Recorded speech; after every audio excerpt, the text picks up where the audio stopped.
Yeah. Oh, I actually stole that off someone on CD about 15 years ago. I don't think they know. They're probably going to see this and be like, oh, right, it was you.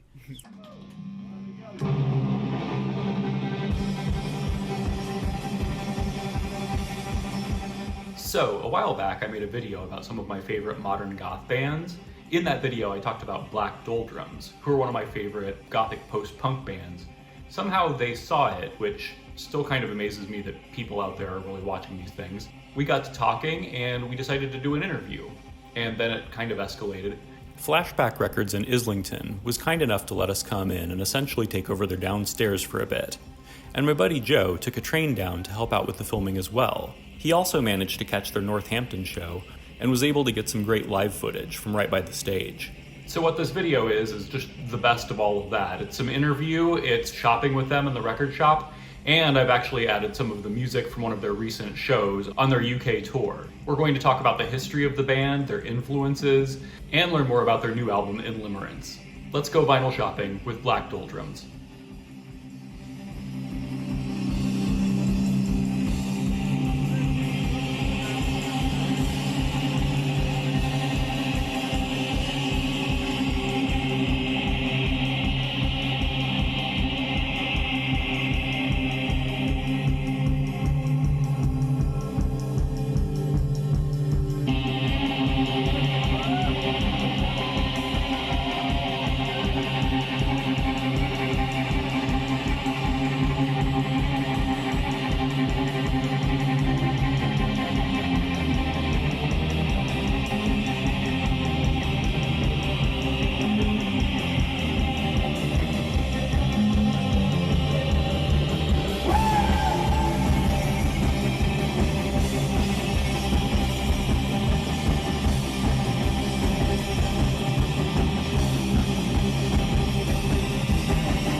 We were out at night in Brighton somewhere, and Sophie opened up with "You Look Like Keane Curtis" for some reason, and sort of went from there. Really, didn't we? Started talking about music. Yeah.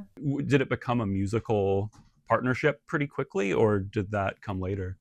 It's all we talked about, really. Yeah, basically. At the time, we had quite different tastes, but we kind of met in the middle somewhere, where we kind of like educated each other about different types of music and realised we had similar tastes, even though some of the genres were different. Yeah, I actually, just as you were saying that, remembered playing you Bela Lugosi's Dead for the first time. Yeah. And you said, oh, I've actually got a song like this. And I was thinking, no, you don't.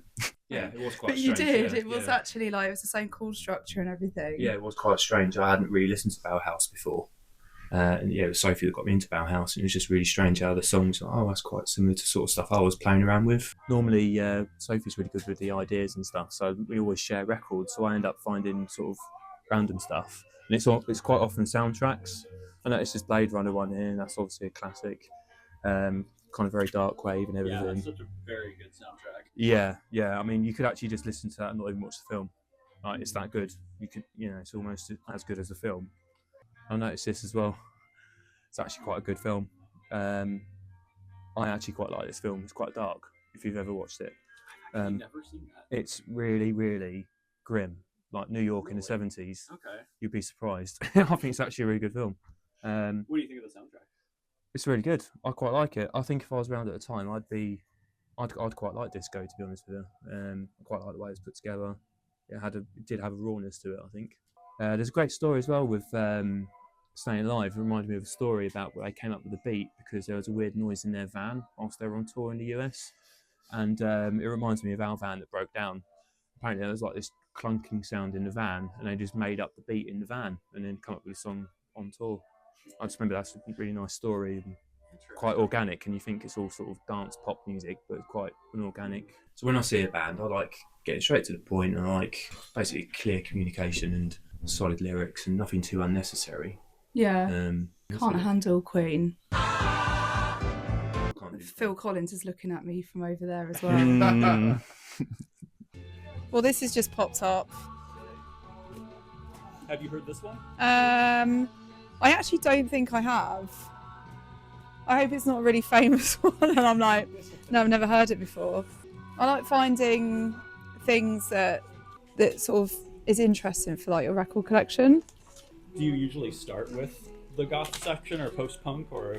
No, I guess I probably do start here. And then I quite like looking in the single section. I go into like the 80s rock section as well. And then like krautrock and sometimes like the dance and electronic section as well. We talked about music a little bit. When it comes to literature, I've noticed that you've got multiple songs that pull lines from that Denver Doldrums poem. What is it about that poem that you keep going back to and that connects to what the band is doing? I'm not a huge reader, and I kind of got on with the beat stuff because it kind of has a rhythm to it. It's kind of easy to read, and I suppose when you're maybe a bit younger as well, it's quite hedonistic and exciting and stuff. My favourite book was On the Road for quite a few years, and I think it was like the second or third time I was reading it, I met Sophie. There was obviously the Denver Doldrums poem in it from Ginsberg. Yeah, I penned it down ages ago as a band name before we sort of started the band. Like On the Road is about two people. And he's a bit of an outsider as well, which I always liked. You actually lost the copies. You lent it to someone. That's it, yeah. And I bought it for you for your birthday. As a present, yeah. But I found my copy and found a tube ticket in there from 10 years before. No joke. The tube ticket was sat underneath the line that said Denver Doldrums. And I was like, you are not going to believe this. I had the first one in Sad Paradise, and now we've got Dweller Depart on this album, and I feel like it's kind of a bookend. Not that I'm like disregarding the whole beat stuff, but I'm kind of done with it. It kind of got me to that point, I think. Yeah, you were talking I remember asking you if the Doldrums was a Ginsberg reference. Yeah, Daniel got it straight away. Yeah, That's why it was meant to be. Yeah. Black Sabbath, Paranoid, War Pigs, Paranoid, Planet Caravan, Iron Man. Mm-hmm. You can't get any better than a first side, can you? Like Planet Caravan, definitely one of my favourite songs of all time. Would that be your favourite Sabbath album? Yeah, absolutely. Yeah, I mean, obviously number one, close contender as well. You've got NIB on there as well. It doesn't actually have the track listing on the back, but I read Geezer Butler's autobiography recently, and it was just so inspiring to kind of hear his kind of story with the band, and so I started paying a lot more attention to his bass lines in particular and how they really kind of drive the songs, and how he's kind of almost like the precursor to Hooky really from Joy Division New Order, because his lines kind of really stand out in the mix and they drive the songs. They're very lyrical in a way as well, so I think that's kind of a similar dynamic we have in our band, because you know Kevin's got all his like really interesting textures and layers and melody lines, which gives me some space to kind of do stuff as well. So yeah, I think we have like a similar dynamic going on musically. Definitely not in terms of genre. I've never seen this before. The song's called Lady Die, Why Did You Have to Die?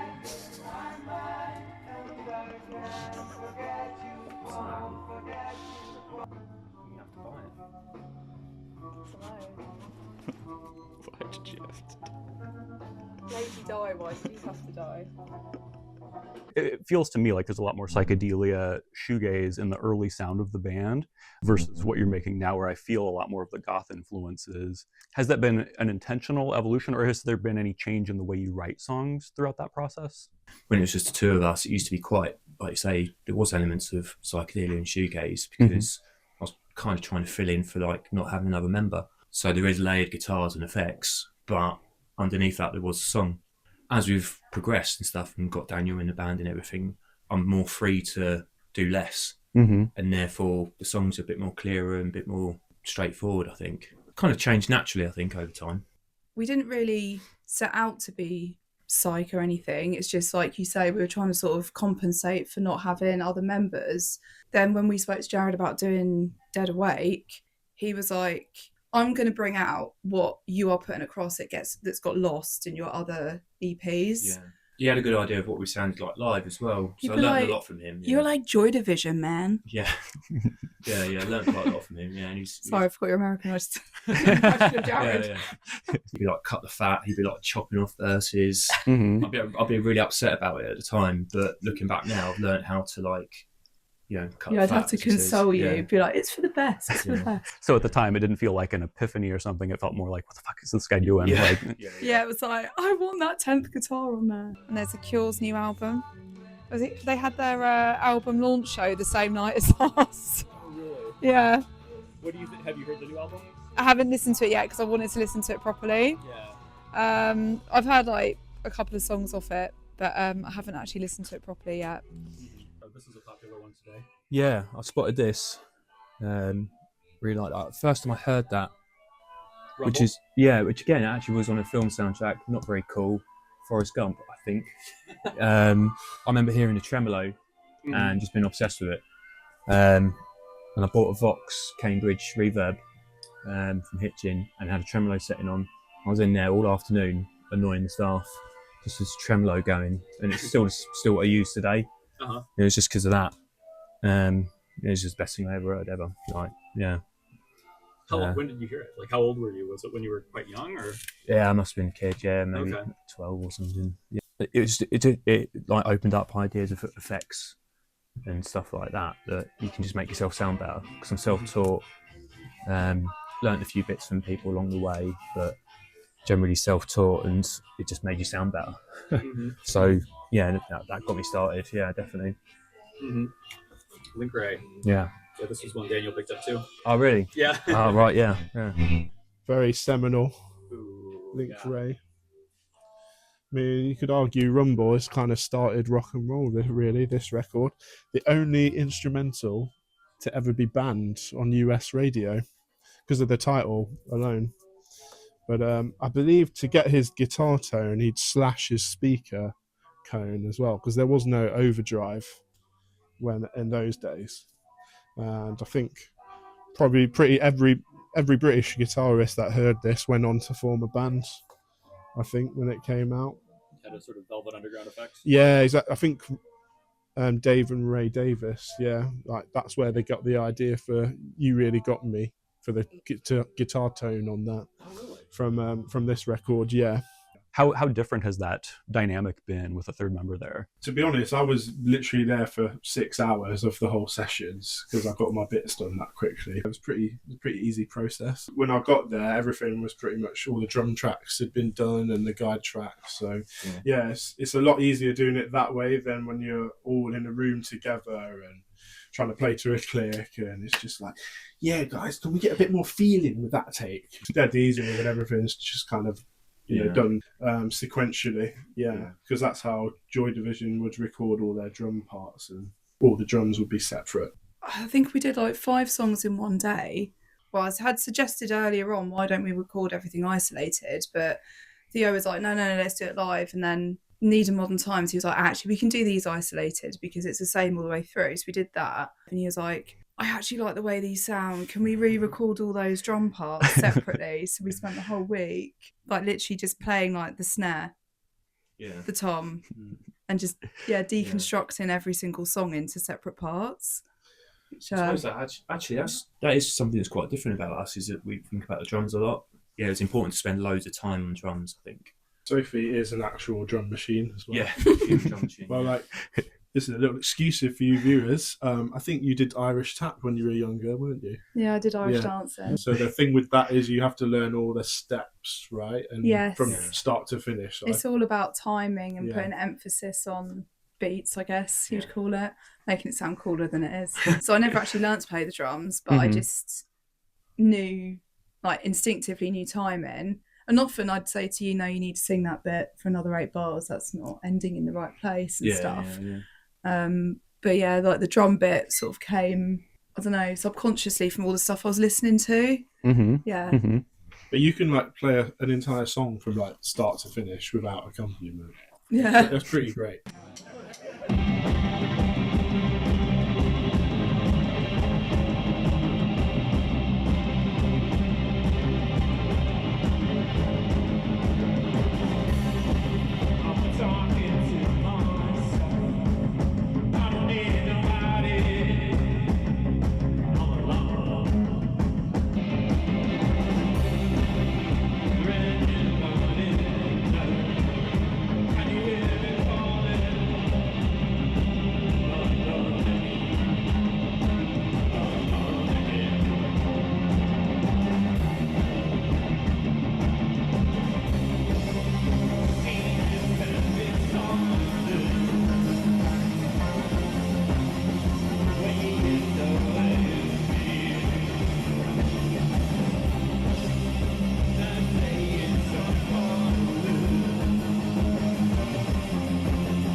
Do you have any sort of grail records, like things that you've been looking for and not been able to find?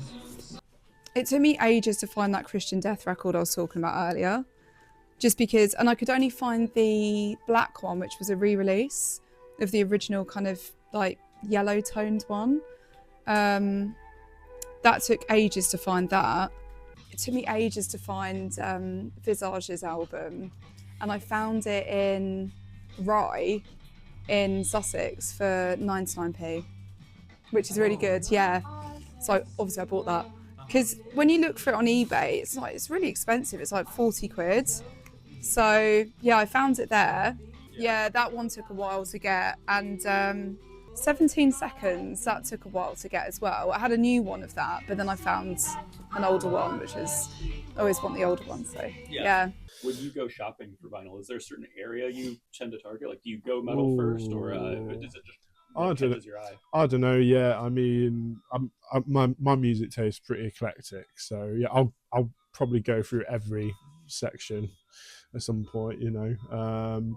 But yeah, I tend to gravitate towards like jazz sections a lot because I'm always trying to look out for something I haven't seen. And with jazz music, if there's like an artist you like, let's say Miles Davis, you know, I want to know who played on that record, and then you've got 5 other names that you can look out for then. Mm-hmm. But yeah, I used to be a big indie guy as well, so I might go through that section just just for the sake of memories, you know. I But also wanted to talk about the way you handle art within the band, because I've noticed that like you were credited for the sleeve design. The videos are done fairly DIY. What is that process like? Is it a collective idea of what the visual presentation of the band will be, or is that mostly coming from you? Or It's a bit of both. The Hideaway and Dying for You was me mostly. I mean, I edit it and I do all the colouring on it and choosing the shots and how Sophie does all the artwork as well. the Yeah. shirts. It's tied. We tried tying it in with that, didn't we? The front artwork is similar to the Hideaway video. Yeah. You came up with the idea for Summer Breeze, and we were like, "That's amazing! That's such a good idea." yeah, I literally heard the track and I just thought of Kev doing a header. Yeah. In slow motion. Yeah. Really We just cool. love the idea so much. We're like, right, yeah, we've got to do that. Yeah. How was Yeah. that arranged? That was the most difficult one. It looks like the most simple one, but it's the most difficult one because we had to sort of herd a load of goths into a park on one day at one particular time. that we didn't know. Yeah, we just put out status. So there's a mixture of fans and new people and Yeah. whoever. When you came up with it, I was like, how are we going to make this happen? And we were like, right, we've done impossible, ridiculous things before. Yeah. It was cute though, wasn't it? We like made a whole new friendship group. For me, I feel like Dying for You was the most arty one because we really didn't know what we were doing with it that much. I wanted it to look like harping back to those really bad 80s knocked together videos that you get where you have bands that sort of end up miming on the beach or because it's what's feasible. yeah, It's like what can actually be done. what can they carry Yeah. down Like you and played one floor on because you couldn't carry the rest. yeah. But it That's actually ended up looking Yeah. pretty serious. Yeah. It was supposed to kind of be a joke, like especially like me on the synth and then me on the drums and then me running around Walthamstow marshes. But it was supposed to have a bit of humour in it, but it's actually sort of exploded online and Yeah, it's probably our most emotional video, even though it wasn't intended that way. Yeah.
I don't know, I feel like when you're in a band, you end up listening to music differently. And sometimes it's nice just to not do that, but it's difficult. Yeah. But I do like other bands. You're listening as like a creator and like thinking about it, the craft of it. Yeah, and you can't help pick it apart. Yeah. Mm-hmm. Often, like, I'll like something like something that's a completely different genre as well, which is sometimes easier to not pick apart so much. Oh yeah, this is the. American. Yeah. I actually would like to pick this record up.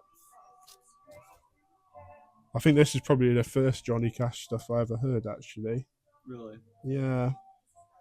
Have you owned this one before? Or I haven't. No. Has it got Hurt on there? I think that might Tennessee be one of Stud. the later ones. That's that one. That's one that. Yeah. Oh, this one, absolute classic. You can just hear the sweat peeling off the walls on this one. So I'd definitely get this. That cover as well. And how has the reception been for the new album? Yeah, really good, I think. Everyone comes over to the merch store and sort of references it all the time, don't they? They sort of say they've been listening to it again and again, which is I'm really proud of. So I wanted to make it one of those records that you play again, you get to the end, you want more. People said it's their album of the year. Yeah, they're very proud of that, yeah. I think it just reached more people as well, because it was more, I don't want to say obvious, but it was kind of clearer of what it was that we were trying to do. Yeah. Mm-hmm. Yeah. Well, thank you very much. This has been great. It's been an honor to get to talk to you and find out more about the band. Yeah, thank you. Yeah. Cheers, mate. Cheers. Thanks. Thank you. I'll do that one this time. A bit sweaty. You got a lot going on there, yeah. It was really fun to get a chance to hang out with them in this context and talk about music. They were very friendly. I also appreciated them trying out this kind of unusual format for an interview. I think it went really well. I had a lot of fun with it, and I could see doing it in the future too.